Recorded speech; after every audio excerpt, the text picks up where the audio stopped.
Hey guys, today we're going to work on building a line plot, and we use the line plot so that we can organize numbers and easily compare amounts of things or sizes of things. And for our purposes today, we are going to use some colored chips. So our title is going to be Colored Chips. Now to start it out, to just get my data, I could jump right into making my line plot, or I could make a little table over on the side. Colored chips.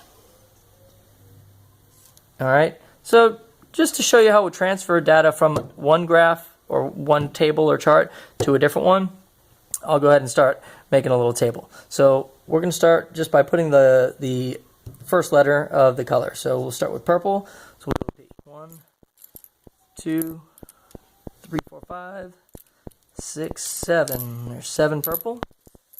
So we'll put 7. Okay.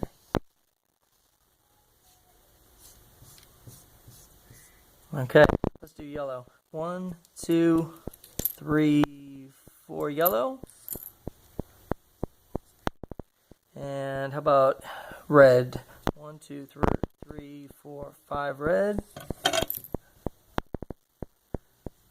And how about orange? There's 1 orange.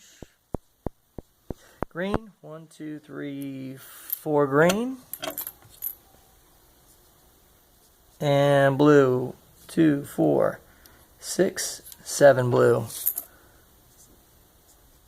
Alright, now we can take this, and we already have our title up here, so we'll put our categories down here.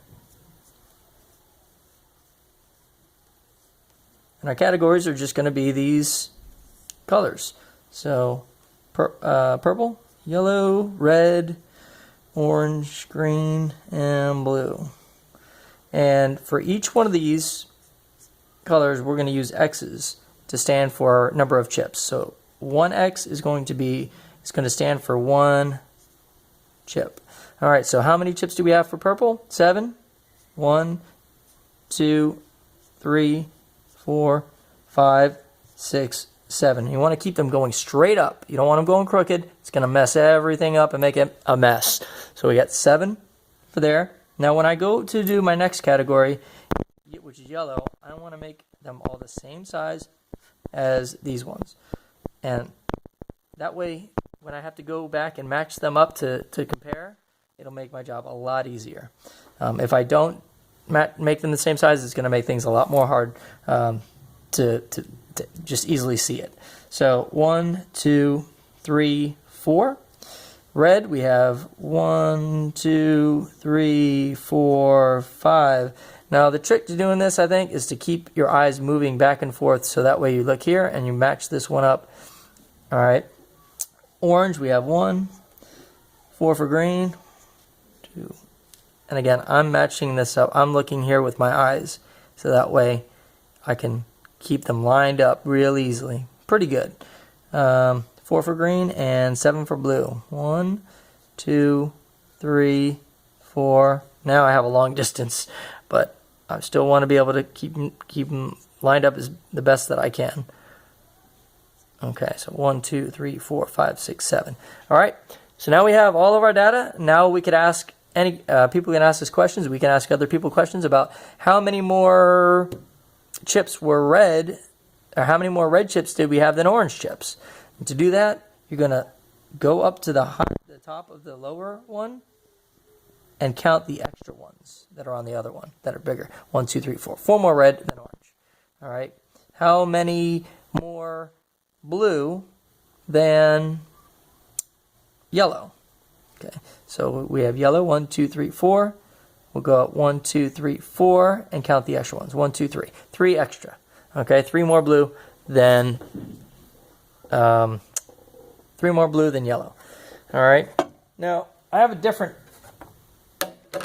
one that shows a different way of doing it. Number of siblings. Siblings are brothers or sisters. So to make our job here easy, this is like we asked a class full of students, how many siblings do you have? John has 1. Sarah's got 3. Lewis has 1.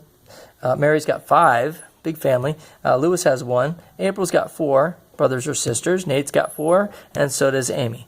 And so our categories, we're going to just draw a blank line, and our title, this would be our title. We'll put our title right on top. Categories go underneath the line, and we're going to make our categories the numbers, so number of siblings. So I'll actually can even title this part number of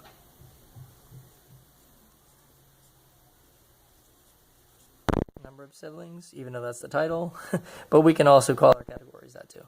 So it stretches from all the way from 1 all the way up to our biggest number is 5. So 1, 2, 3, 4, and 5. All right. Now, one way to make our job easy would be to just put each of these, however many times you see 1, we'll write that in a row, and I'll demonstrate right now. There's a 1, 2, 3 ones. So 1, 2, 3 ones. Any 2s? Nope. Any 3s? There's 1, 3. Any 4s? Oh, we got 4. 3 of them. 1, 2, 3 4s. So we'll do 1, 2, 3. And any 5s? There's 1, 5. Okay. Now we can use this and make our X's.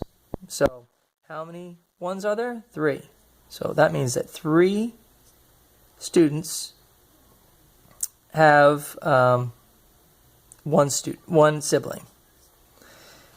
Over on this side, we could say number of students.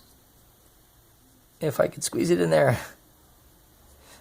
So these X's stand for the number of students. These numbers are the number of siblings that they have. All right. So how about 2? All right. 2? Nope. 3? No students have 2 siblings. 1 student has 3 siblings. We'll put 1X. There's 3 4s. 1, 2, 3. So 3 students have 4 siblings, and 1 student has 5 siblings. All right. So at this point, we could use this to answer these questions. How many students have more than 3 siblings? They said more than 3. So we're going to look at, these are the number of siblings. 2 is not more than 3. 1 is not more than 3, but 4 and 5 siblings. So we're going to just look at that. And there's 1, 2, 3, 4 kids that have more than 3 siblings. How many have 4 or more? Well, same thing, 4 and all the bigger ones too. If I said how many have 3 or more, then we would have to look at every number bigger than 3. So 1, 2, 3, 4, 5. If I said fewer than 3, I'd be looking at everything smaller than 3. So 1, 2, 3. 3 students have one sibling. All right. So